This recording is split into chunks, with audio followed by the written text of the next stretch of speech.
The cost of intelligence is dropping to zero, but that doesn't mean the work gets easier.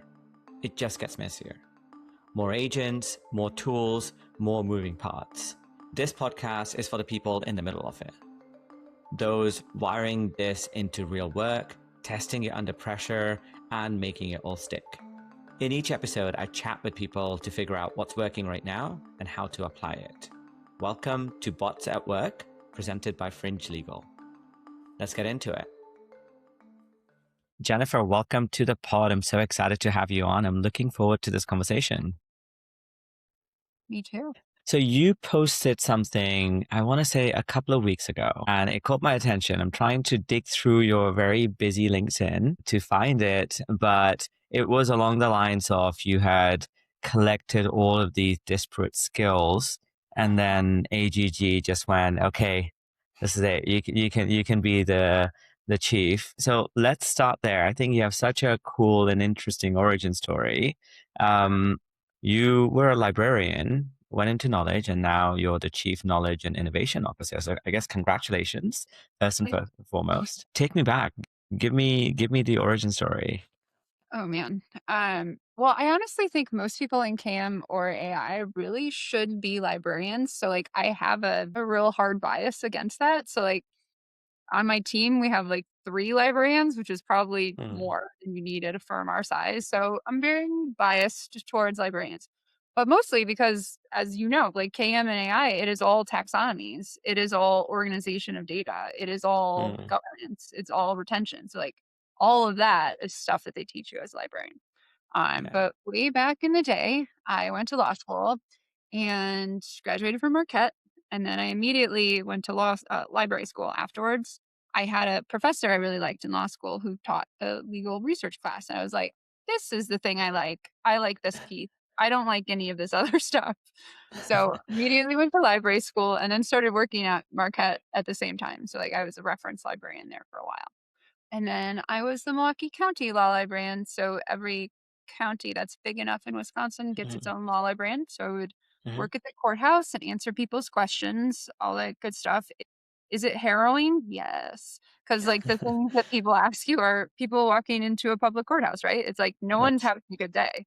No one enjoys their life at that moment. It's like, no, this is the worst day. And also, please help me. So I liked that public service aspect of it. I missed it, but capitalism is always calling. So about 7 years ago now, yeah, 7 years ago, I was looking to move into the private sector. I found a position here in Atlanta, and I really liked the folks who interviewed me for it. Obviously, thought I was maybe going to stay in academia, but like this was a better position at the time. I was just a research librarian when I started here at the firm 7 years ago. So long ago. Was there some sort of a pivot for you? I guess mentally or otherwise. I know it's 7 years ago now, but that made you want to go into the private sector.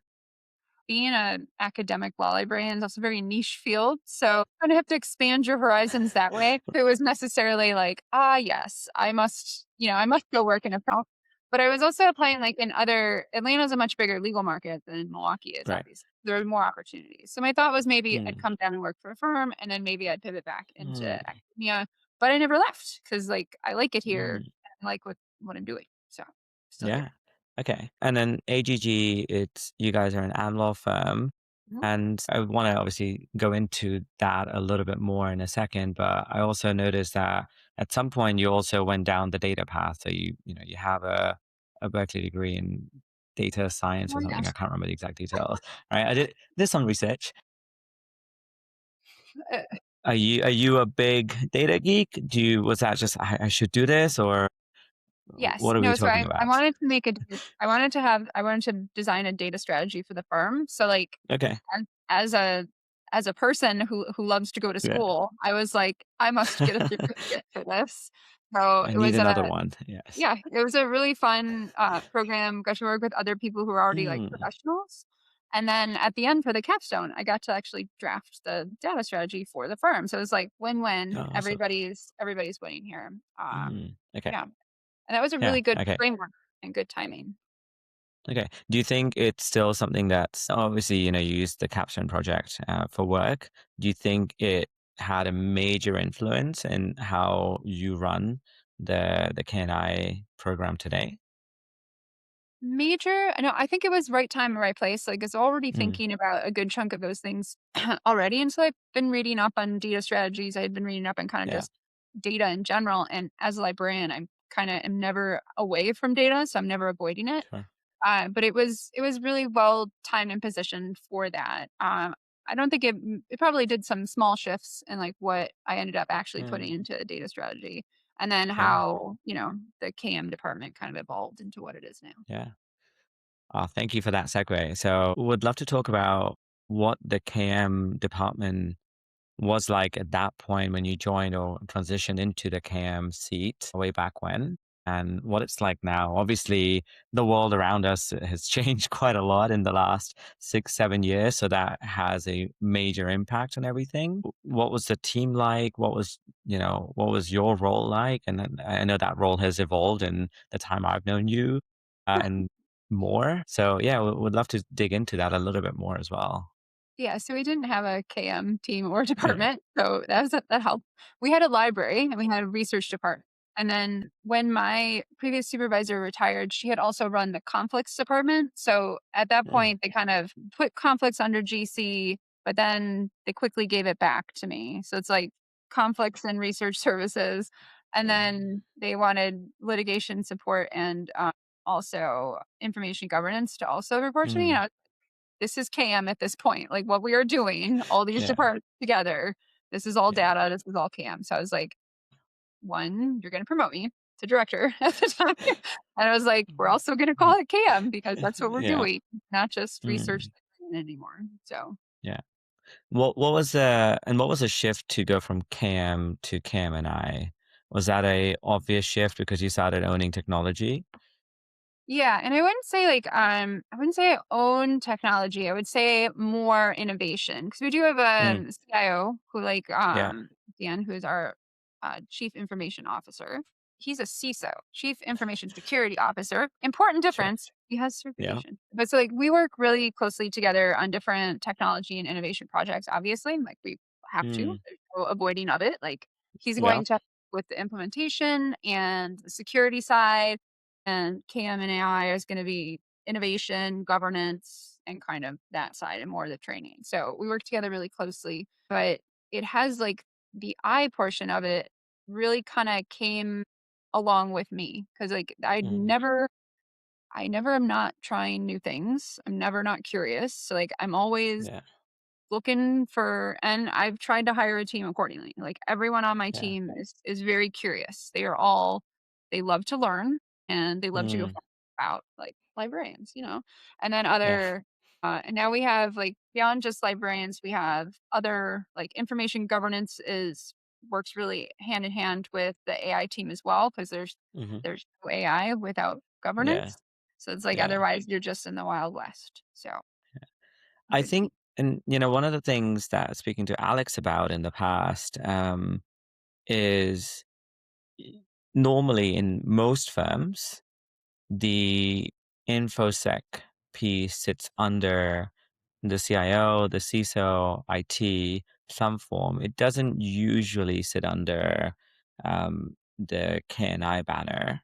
Um, Oh, I governance? I think, Yeah, we kinda separate yeah, and security that way, so we're a little unique. You could do it either way, but I think given our trajectory and where we wanted to go with our AI projects, it made a lot of sense for governance to be there for innovation versus and then it's also a good balance between the 2, like, security and innovation and governance all have to kinda be in a line for things to work. So having us all work together closely is very important. mm. I think you make it sound very easy and natural. I don't think that's the reality of the situation because in most organizations, not even law firms, usually security, governance, and innovation are, I don't want Mhm. to say arch nemesis, but they're definitely at odds with each other because No, we're innovation, not. yeah, you want to move quickly, and usually that means that someone has to draw the short stick. And of course, in what we do, it's absolutely critical that governance security is sort of top of mind. But as you think about experimentation and doing that, you have to be able to create safe sandboxes or guardrails to be able to do that and enable people to do that. So I just want to call that out because I know you're just making it seem like, "Oh, yeah, it's great, it's No, natural." I okay, don't. there's obviously a lot of not just, like, we work together well now, like, Yeah, now we do, yeah, because we all are we're unified, behind the scenes strategy, we know what our mm, goals are, and we're collectively working towards those goals. Now, does that mean I'm like, "Hey, yeah, Dan, I wanna go try this new software," and you just, pump the brakes. What's the security, whatever, whatever on yeah, it, and I have to yeah, go find that yeah, out. Yes, that is what happens. So it's a bit of a yeah, it's an ebb and flow, but mm, like we've had a really good close working relationship between those departments, and that's really important. But I do think having governance in with the innovation team really yeah, helps because then you're already coming from a governance angle, like when you're going yes, into innovation projects, and that necessarily leads into security. So it's like you mm, are going to, if something is well governed, it is necessarily yeah, going to be more secure. And you're going to have yeah, answered some of the questions that would have been asked on like a risk assessment. yeah. Yeah. And I think the other thing, I'm just calling out things that I think maybe you guys just take for granted, but you do a really great job at. You as a firm and you as a leader work really closely and well with vendors. And it feels, everyone talks about, we partner with people, we Well, partner we with work well people. with some vendors. Okay, fair enough, fair enough. But okay, my experience is that you do work very closely and well with vendors and other vendors that I know. You guys share that you're partnering with Truth Systems, a friend of the Yes. pod, with Nam and others, and the same thing with Loophole. It's does feel like it is a really healthy relationship in that you give a lot of feedback, you expect high standards, which is reasonable, right? But it doesn't feel like it's a demand. It comes from a place of, hey, we see value in this and we're willing to put in the time and effort to help improve it. And here are some suggestions on what's lacking or whatever you need to add. So it does feel like a strong relationship in that way. I know it's probably not the same across the board with every vendor, but and I wanted to call that out just because I think a lot of firms talk about it, but not every firm does a good job in sort of forming that partnership with especially smaller vendors or some of the key vendors. No, I think that's important. Like, if you're going to work with someone, whether it's internally or externally, you have to rate them as people, and you have to feel supported both ways. So it's like but honestly, we're largely not going to invest in vendors that haven't already kind of crossed that threshold with us. Like, Yeah, if we're not getting answers back to questions that we have, if there's pushback, that if the energy, honestly, if the vibes are off, yeah, it's a very young people thing to say, but it is very yeah, true. Is like you can tell very early. We do partner with some larger vendors, but they are hmm, also providing us excellent service and excellent yes, feedback. So we'll also partner with smaller vendors because we know what we need and we know hmm, what we are willing to. So and we do tend to lean on our vendors pretty heavily for support because yeah, we are small but mighty. Our yeah, team is not staffed to have an internal expert on each piece of software. It's just wild. right. Yeah. What are some of the things that I guess go into your vibe check as you work with vendors? I mean, you spoke about response time, but what do if you can deconstruct that a little bit, what do you look for? Yeah, so obviously response time is super important because if we're already talking to vendors about a thing, that means I Mm, probably have the budget for it. That means I probably already want mm, something like that. And that means I have yeah, a problem that I'm trying to solve with that software. So that's like when I'm entering a conversation with a vendor, it's never just hi, how are you? we're exploring. Yeah, yeah, So that's good to feel the energy back from the vendor side. It's like, mm, okay, they understand we're ready to move on something. So that's when mm, responsiveness comes into play. But also, it's really important to have feedback, both to give feedback and receive feedback on what is possible currently. Because, we yeah, have some software for vendors I will not name where yeah, certain promises get made. They'll be like, yes, absolutely, yeah, our software can do this. It can't do that. And honestly, it mm, feels a little misleading once we find mm, out. after we've been told it can do that, that it in fact cannot do that. Never Right. has, never can. Like, so like those are the kind of things. Yeah, Yeah. exactly. But it's like we have no problem receiving that information. Like we if it's like, especially during the exploratory phase, be like, maybe that's on our roadmap. That'd be great to know. Maybe Mm, that's not something the vendor sees for the product long term mm, as well. Maybe they're like, that is more of a this service and we're trying to be a this service. Makes yeah. sense. But having that Yeah. is, and I've seen it from vendors who are like over promise and underperform. I much Right. rather under promised and overperformed. Like that's the Absolutely. Yeah. How open are you with vendors at that stage? Are you quite open in sharing your requirements on this is the problem that we're looking to solve? Can you do this, or is it you obviously have a use case, you have a problem statement, but are you, for lack of a better word, are you testing the vendors to see if they're good at discovery, if they're able to give you other ideas? And it may not be just because you want to test them to be mean or anything, but yeah. you're in the known unknown kind of situation. Yeah, I'm curious about the openness there. Yeah, no, I try to be as transparent and open as possible. It's very Mm. important to me, like personally on a level, but also just like in my work life, like Mm. amongst my team, amongst everyone I work with, people will tell you that if you want an honest opinion, Yeah. I will give it to you, but be prepared for the actual honest opinion Right. because Right. sometimes it's not what you want to hear. But I'm not the person for what you want to hear. I'm the person for this is how it is. Right. I think, yeah, I think that's good, and I think generally it's appreciated as long as that expectation has been set, right? So, I that think makes we have to sense. take a second though to warm up to that because some vendors will be like, I'm like, no, this is you need to know this. Like, you need to know this right now. You need to know this up front. So like we can either know that Yes. it's going to happen or know that it's on the roadmap, know that it's not Yeah. possible. Like otherwise, Mm. we see each other's time. Nobody likes that. Yeah. And we're going to spend a lot more time talking about AI, but I'm just curious as you think about vendors now, today, generally in the market, the pace of change is fast. The speed of development should follow that. I still see some vendors I also won't name, we'll critique in private, we'll praise in public, but there's vendors that are still releasing updates and roadmaps every 3, 6 months. And which to me might be okay, but generally, depending on what it is, where the standard is now shifted to month or less. Yeah, you can do it when you're actually doing it. Yeah.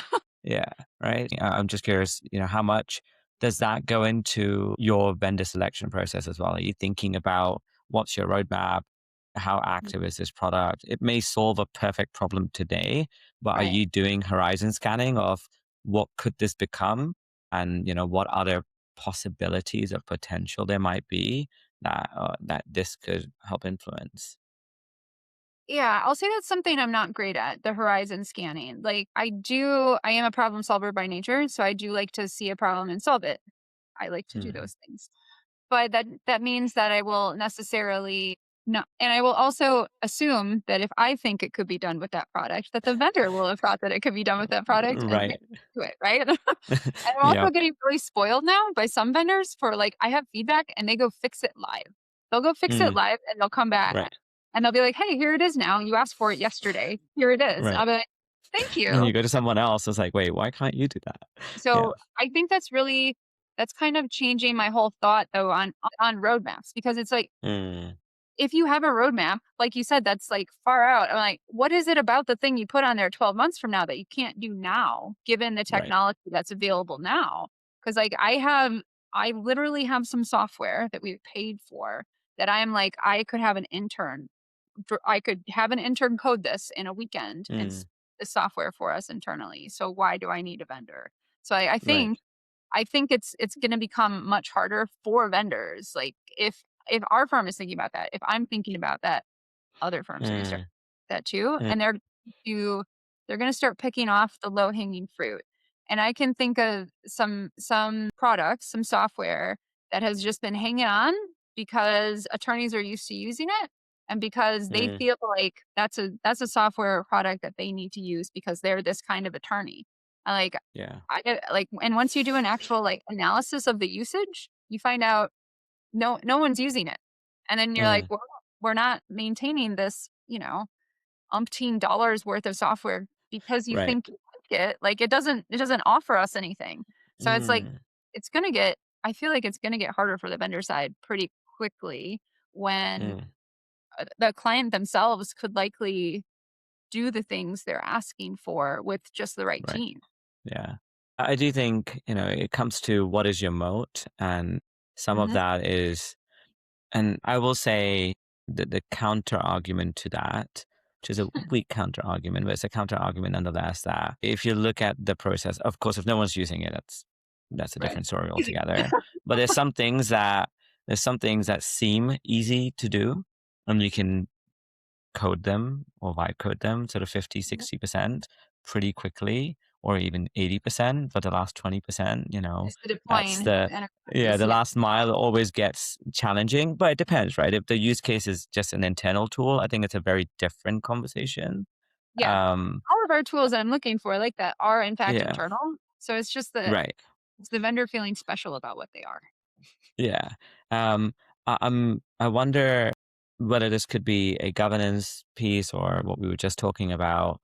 Have you had to say no to people internally? I mean, the attorneys or someone else where they wanted something or they have something, you're like, no, we're not going to do that. Or you had to reject a tool because of governance Oh yeah, reasons. absolutely.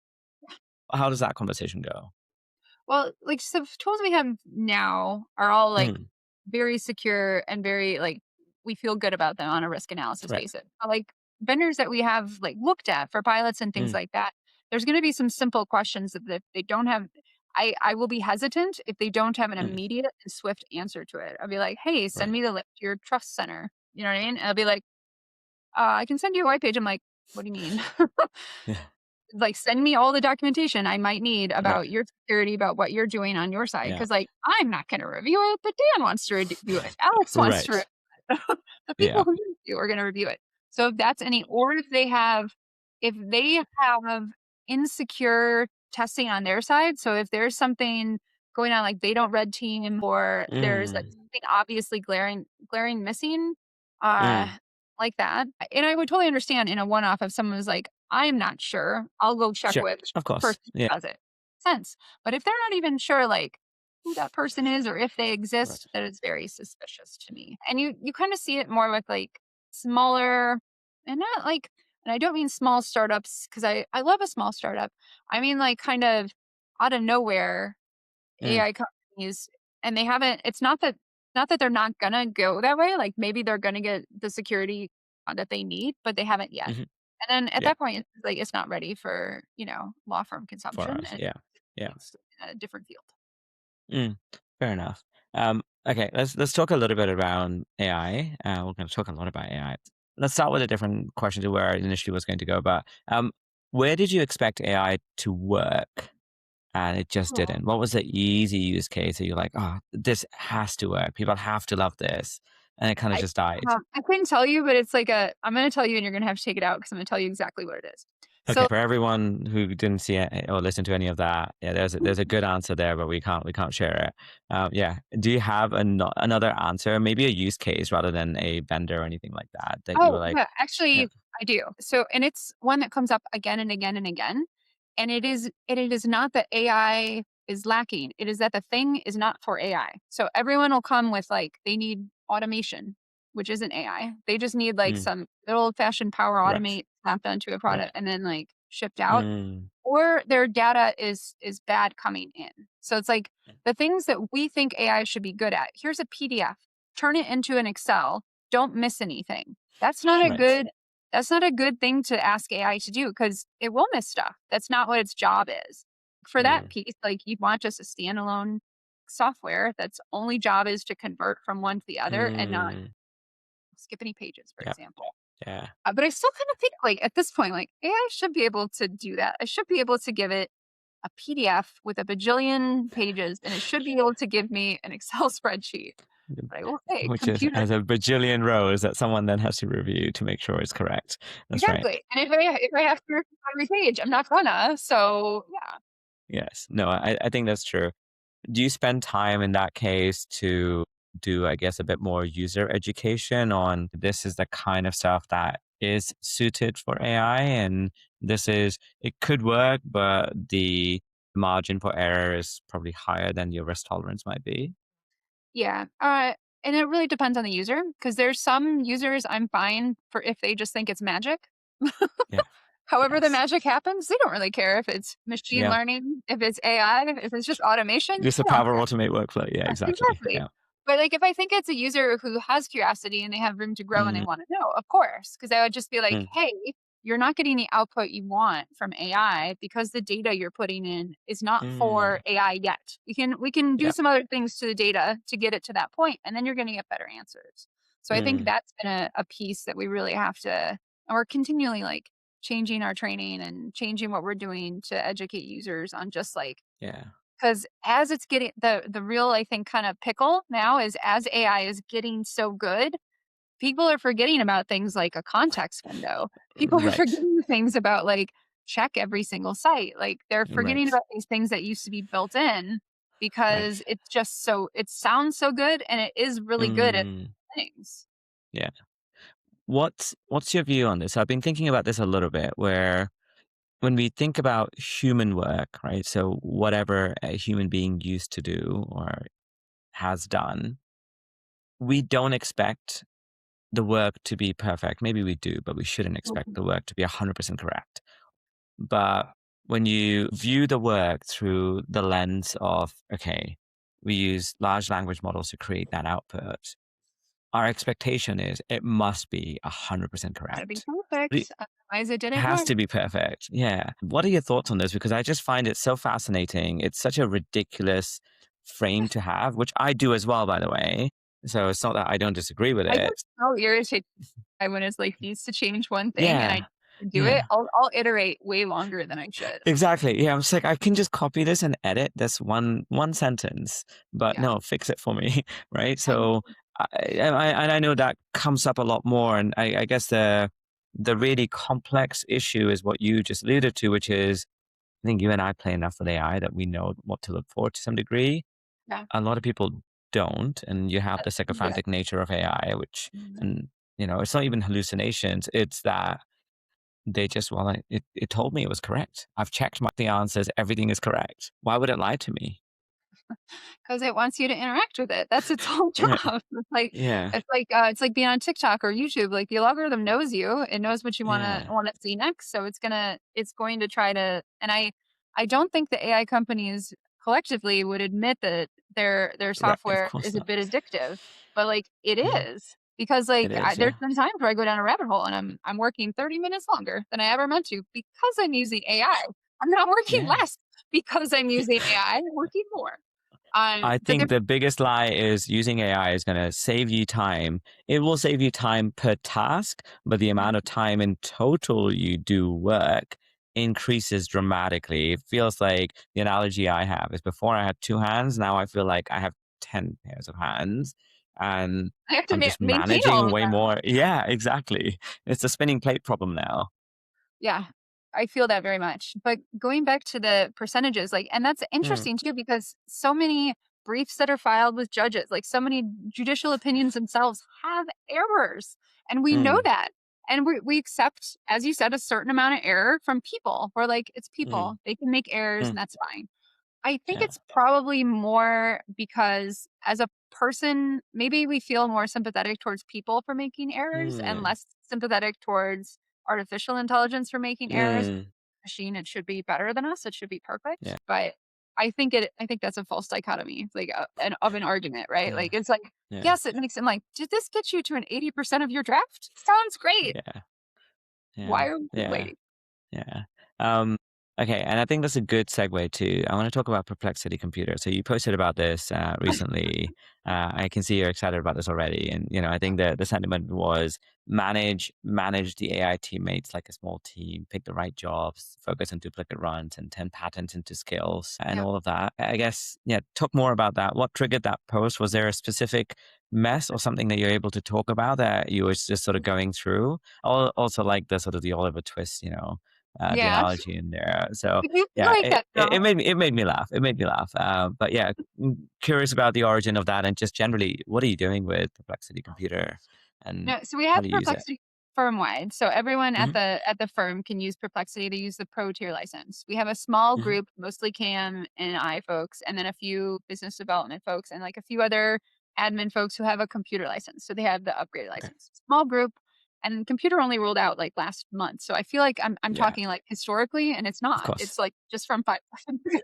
Yes. But in that time, we've run into, like, a credit issue where it's like Mm. every user gets their own bucket of credits, right, for the year, Mhm. and we have to Yeah. figure out a way now to manage those better because every user gets a bucket.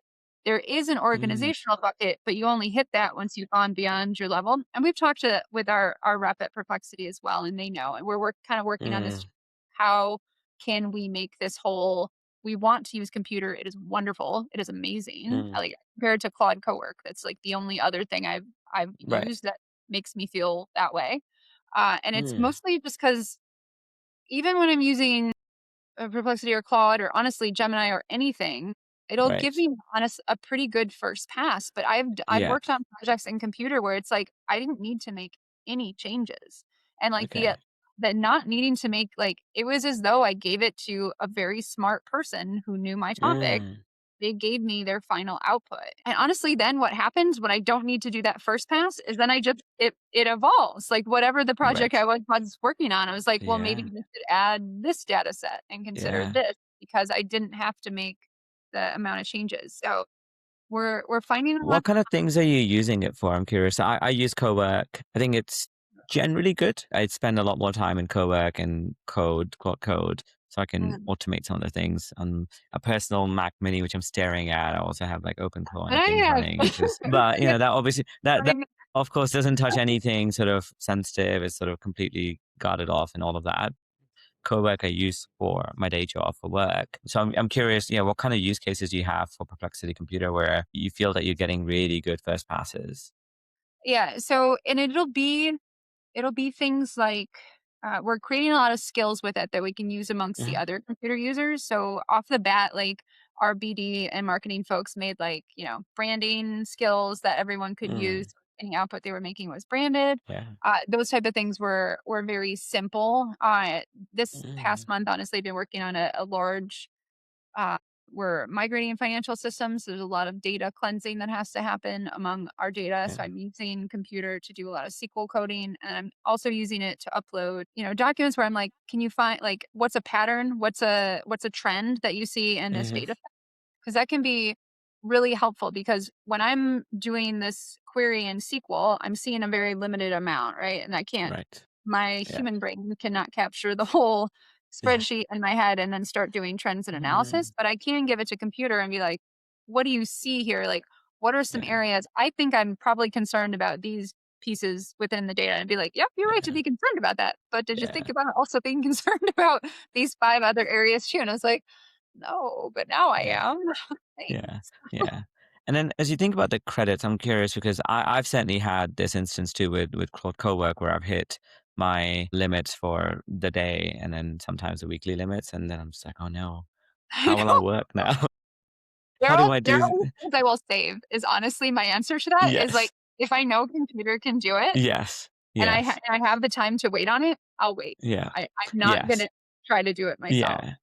And we I do agree. But I we think do it does create the instance of thinking about cost, right? Cost per task of yeah, is now this a computer task? Is this a just a standard perplexity? Ask it for an answer or help refine it task. So how do you think about that? yeah, that's kind of the big filter now that we're doing amongst Mm. the group is, like, we're like, "The computer can do this, it does it really well." I'll be like, "How many credits does it cost for a computer to do that?" Right. First Yeah. question. If it's very Right. cheap if it's a very cheap process, then I'm like, Sure. "Alright, if you got much Yeah. better output from computer versus, any other tool, great, wonderful, Yeah. that helps." But then as we're building out workflows, like, for practice groups or we're building out apps Mm. that we wanna launch internally, we have to Right. run them through an analysis of how many credits will this app to run for another user Yeah. cost. And Right. there's going to be a cost, and we're knowledgeable of that. But we're going to compare that cost of $10 of credits versus is that a human person who would have taken 3 hours to have to do it? Right. You have a huge bunch of time savings on the end user side, and then also on usually it's an admin user whose time is then Mm. freed up. is like you don't have to Yeah. do the things. And we're finding so many areas where we're staffed really leanly. So all of us have 125, 150% amount of work to do. So Yeah. I think it's really helping with kind of that bring us down to a reasonable amount of work to have to do Yeah. in a regular day.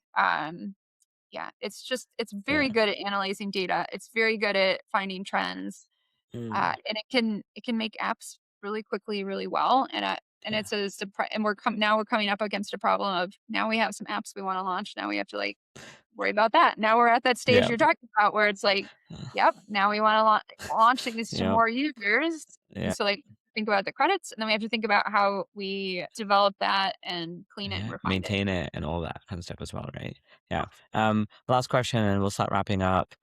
One of the things I've noticed generally across organizations in law firms and otherwise is you'll see that the more senior people, so C-suites, directors, and so on, tend to be some of the heaviest users of AI tools. Examples, both of us. And in a lot of organizations, especially the bigger the organization is, less the more junior people use AI tools. And I mean even basic, right? Like go into Perplexity or Claude or ChatGPT, whatever you use to ask a question, to refine an email. Again, I think having spent some time with some of your team members, I think they generally all seem like they do use it a lot. That's an assumption I'm making. You will know better. But if that's true, what do you think as you think about that statement that you've done to, I guess, give them, especially if they're, everyone has 150% workload, to give them the time and the space to be able to learn how to use that. And the biggest investment is, okay, I don't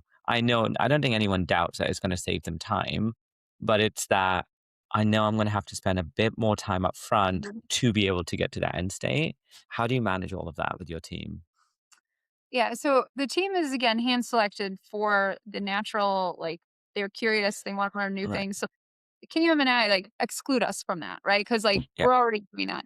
But across the firm, it's been really interesting to see like where I get usage from because Mm. I would have like year or 2 years ago, I would have kind of expected my users to be kind of junior as well and be like, because Yeah. it would improve them. But like I am getting uh, some of our most senior attorneys, like who are becoming heavy users of some of these products, Mm. and also like on the full spectrum. I think it's really important in order to get that full spectrum, because Mm. I agree, it's usually Yeah. one way or the other.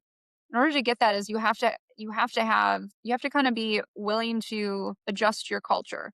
If your culture Yeah. is not one that allows for training and learning and growing, you're going to leave your workers behind because like we need to be deeply concerned about upskilling workers just Yeah. on a base level because the work that they were doing 5 years ago is completely different than the work that they're doing today, and it is likely completely different than the work they're going to be doing, I don't know, in 6 months, a year. It's probably going to be different, and they just need to adapt to that change, and I think that's the hardest part. So like we focus a lot on change management. We do a lot of hands-on training, like a ton. I did a whole AI series last year. I did another AI series where I did like a 101 and we did a 201. Everyone across the board has access to a really nice AI tool. Some folks will have access to four, depending on like their role and Nice. what they need and what they have access to. So it's really important to me on an AI strategy level for everyone to have access to it because it'll be very important for them as workers as they Mm. evolve because Yeah. it won't just be like, oh yeah, we know you're adept at using Microsoft Office. Right. It'll be it'll be assumed that you are also adept at using any AI tool, and it doesn't matter which one it is. Like if you Mhm. can, it matters, but it like Yeah, a of little course. doesn't matter which one it is because they're It all does. getting so Yeah. much better. So like I have some very senior attorneys who are never outside of just like Copilot in their Outlook, and they love it. And Mm. they've been getting like Mm. better at using it, and it's been getting better is the real kicker Right. there. And then we have some folks who are like, "Oh, I want to try this new tool that I've heard about over here." I'm like, "All right, well, we'd love you to try Yeah. something new, and we want to." But the whole leadership and strategy has been focused on retraining, upskilling, and fostering a an environment of curiosity, lifelong learning, and just adapting to the pace of change because the change pace is never going to slow down. It's only getting faster. So Mm. they got to be able to adapt with change. Amazing. Perfect. All right. I have a couple of quick fire questions. I think five of them. Okay. You can give us short answers as you want or longer answers. What's what's one task in your job that you think will be fully automated? I used to ask 2 years, but I'm going to say in the next 6 months Yeah, or I was 12 like, months, okay. probably more likely. Yeah. Um, uh, Yeah. I feel like most of what I do will be able to be automated, and Mm. I think I will just be monitoring the automation of like most of the work that I'm doing. Like a The lot of this, manager of agents. yeah, I think that's how most roles are going to evolve into. I don't think we're going to like see any reduction in headcount. I think we're probably honestly going to hire more folks because like we are able to do so much more work, and there's just like this massive market has been historically like underserved in the legal field that like Mm, now we could potentially afford to serve more people, both bigger and smaller that we never it wouldn't make mm, sense to afford before because we can do different models. yeah. Okay. What's one AI tool that you use every week, every day that you'd miss if it disappeared? Perplexity computer. There you go. Okay. Hopefully one of us gets sponsored by Perplexity after I this. know. Give me some credit for Perplexity. Exactly. All right. What's the biggest mistake you see teams making? Any teams when it comes to AI right now? Could be adoption, could be anything else. It's the burying the head in the sand because I think any other way you slice it, like no matter how you tackle the AI Mm, problem, you're probably going to get some benefit out of it. It's the complete avoidance of the problem entirely. I think that is the worst thing for you. Or at this point, kind of being like, well, I'm going to wait until the yeah. tools are so good that then I'll be. And I'm like, if you waited that long, one, you don't have the necessary framework or skills to then use the tools that are available. Mm, But then you've lost all that time where everyone else is mm. now at that level. Yeah, no, I cannot agree with you more. The amount of people I still speak to who are just waiting, and I'm just like, look, even if you don't think the tools are good enough, you know it takes a while for people to learn things. The skills takes time, so Yeah, learn the skills, and as the tools get better, you'll get more out of it. But yeah, agree. um, speaking of skills, what skills do you think legal professionals need to stay relevant over the next X amount of time in the future? Um, it sounds trite and it's been said a lot, but I do agree. It's the human skills. It's the like interpersonal skills, the emotional intelligence, the kind of and again that like curiosity, that desire Mm, to learn something new and not be afraid of new things. I think that'll be you'll see teams doing really well that are full of those kind of people. People who mm, are willing to take time and learn something new and to try and fail at things. mm. Okay, and final question. If you were starting from scratch today, we just pick you up and drop you into a Oh net new no. firm, where would you focus when it comes to AI within a law firm? Where would you start? They have nothing. They have Well, no resources, nothing. I would refuse to go by myself. Sure. I would require that I take at least, like my entire team with me. So Right. like we were dropped over there in a new Okay, well area. let's rewind. Let's do it this way. This is a better scenario. We take you and your current team with all of the skills and things that you've learned, and we just drop you in the past. So you kind of but it's the start, right? It's the start again, but you know all that's possible in the future. Where do you start? How do you build a foundation? Yeah. It'd be honestly, it's only been like 3 years, but it'd be rough to start from pure scratch at this time. Mm, I think talking to people and kind of seeing what their pain points are is a really good place to start anything new, especially when it comes to technology. Technology and AI are both really effective when you can be like, here is this that solves the pain point you were just telling me about, and I can show you how it works. It's not difficult to use. You can learn it. I think having like one little wedge into like a user's day and like solving one problem that opens then they'll be like, well, what else can you help me with? Because like we have so many users who come back. They'll email the AI team with a problem. We'll help them with a solution to the problem, and then they'll be like, oh, well, guess what? I have 5 more problems that you could probably help with. So I think kind of starting small and then just biting off chunks of the elephant is the best way to go. amazing. Well, thank you so much for coming on. This was so much fun. And yeah, looking forward to continuing the conversation in the future. It's been great.